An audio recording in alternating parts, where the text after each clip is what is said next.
Special দিনের জন্য বানিয়ে ফেলুন স্পেশাল মুরগির মাংস মুরগ মাসাল্লাম।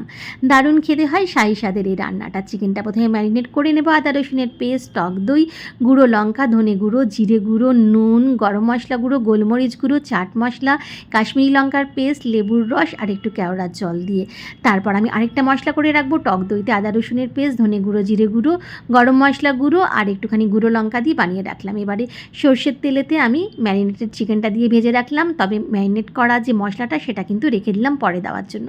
ভালো করে ভাজা হয়ে গেলে তেল ছেড়ে বেরোতে শুরু করলে বন্ধ করে দিলাম। অপর দিকে কাজু বাদাম আর চিনি বাদামেরও একটা পেস্ট করে রাখলাম। এরপর কড়াইতে সর্ষের তেল দিয়ে গুঁড়ো গরম মশলা, জয়িত্রী ফোড়নে দিয়ে একটু পেঁয়াজ কুচি দিয়ে নেড়ে চেড়ে নিয়ে বাটিতে গুলে রাখা মশলা, ম্যারিনেটেড মশলাটা আর বাদামের পেস্টটা দিয়ে ভালো করে কষিয়ে নিয়ে তারপরে ভেজে রাখা চিকেনের টুকরোগুলো দিয়ে ভালো করে নেড়ে চেড়ে নিয়ে গ্যাসের ফ্লেমটা লোতে করে ঢাকা দিয়ে দিলাম সিদ্ধ হওয়ার জন্য।